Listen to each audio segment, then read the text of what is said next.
दिल्ली में आशियाना टूटने की आह और दर्द दिल्ली वालों को लगी है। इस वक्त हम मौजूद है दिल्ली के नेवसराय इलाके में। ये गली नंबर 1 है और 2 है। यहाँ पर कई बिल्डिंगों को फॉरेस्ट द्वारा तोड़ा जा रहा है और ये ड्राइव जो है नवरात्रे में शुरू हुई थी। दशहरे के दिन एक दिन के लिए बंद हुआ, फिर दशहरे के बाद से एक बार फिर से यहाँ पे डेमोलेशन होना शुरू हो गया। आखिर वजह क्या है जो ये डेमोलेशन चल रहा है? आप अपना नाम बता दीजिए। ये मैं गणेश कुमार सर। ये 1996 का ऑर्डर था हाई कोर्ट का तोड़ने का, और उसके बाद से एक्शन लिया नहीं गया और हमें पता नहीं था। इतनी सालों से हम रह रहे हैं। पूरा यहाँ पर पूरी बिल्डिंगें वगैरह सब बनी हुई है। यहाँ पर पूरा रेजिडेंस है, रहने के लिए सब कुछ है। और यहाँ पर अचानक ये दिल्ली हाई कोर्ट का जो ऑर्डर है ये गलत है, क्योंकि 1996 का ऑर्डर है। ये अब जब तक एक्शन क्यों नहीं लिया गया और अब एक्शन क्यों लिया जा रहा है? ये जो ड्राइव है कोर्ट के आदेश के बाद हो रहा है, लेकिन आखिर में देखिए यहाँ के जो लोग हैं, ये आप अम्मा कितने सालों से यहाँ पे रह रही हैं? 15 साल हो गए, 15-16 साल हो गए, 20 साल हो गए। ये बताओ कहाँ रहे, कहाँ जाए?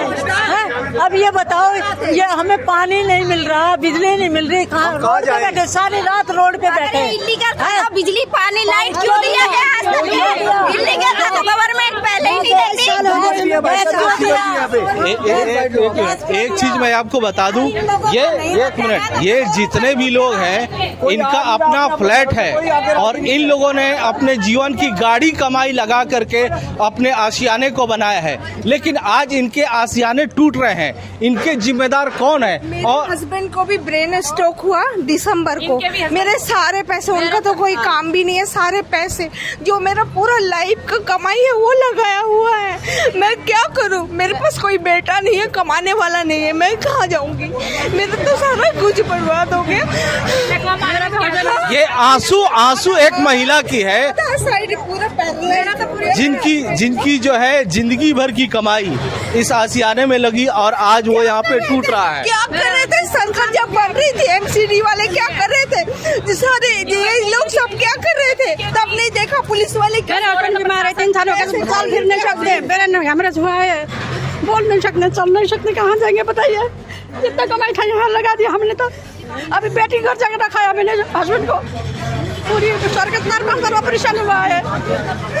एक चीज मैं आपको दिखा दूं कि ये जो इलाका है ये फॉरेस्ट लैंड बताया जा रहा है, लेकिन आप एक बार देख लीजिए कि ये चारों तरफ रिहायशी इलाका है, चारों तरफ घर बने हुए हैं। ऐसा नहीं है कि कोई एक दिन में बन गया है।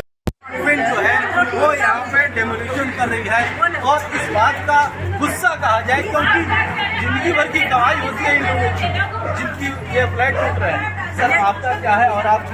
मेरा नाम राजेश है और लगभग 20 साल से हम लोग इस कॉलोनी के अंदर रह रहे हैं नेवसराय में।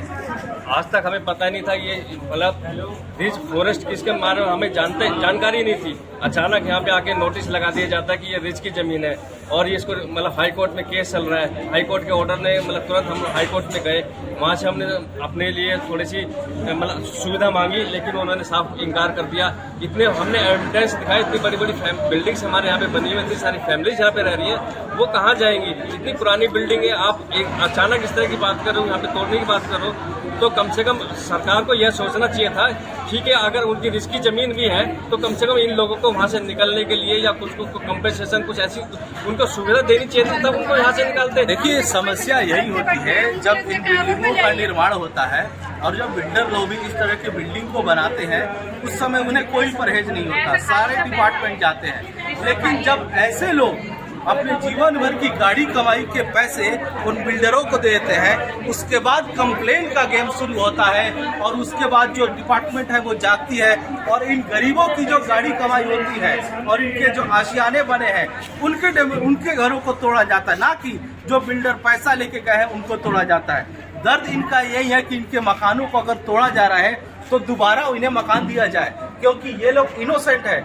जमीन रिच की है, डीडीए की है, किसकी है ये इन्हें नहीं पता। ये बस इतना जानते हैं कि हमारे जीवन की गाड़ी कमाई है और आज उसको हम आशियाने में ले रहे हैं।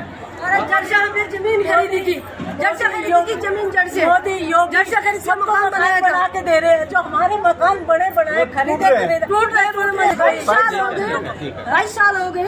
जड़ से मकान पहले जमीन खरीदी थी, उसके बाद मकान बनते क्यों नहीं तोड़े इन लोगों ने? पूरा परिवार रहता है, जीने के बाद क्या रहेगा? हम तो कह रहे गवर्नमेंट की जगह भी तोड़ते, हमें कोई तारीफ, पर बनते बनते तोड़ते ना। अब 15 साल तुमने बिजली पानी सारे कनेक्शन देंगे, अब क्या मतलब? यानी अगर जो देखा जाए तो मुनाफा बिल्डर लॉबी के जेब में चला गया, मुनाफा जिसने बनाया उसके जेब में चला गया, लेकिन जिन्होंने अपनी कमाई दी नुकसान तो आज उनका हो रहा है। और इनका दर्द यही है तमाम सरकार से, तमाम डिपार्टमेंट से, कि इन लोगों की सुनी जाए। जो इनके घरों को तोड़ा जा रहा है, अगर ये अवैध है तो इन्हें मकान फिर दोबारा दिया जाए। अमरदीप कुमार। इन्होंने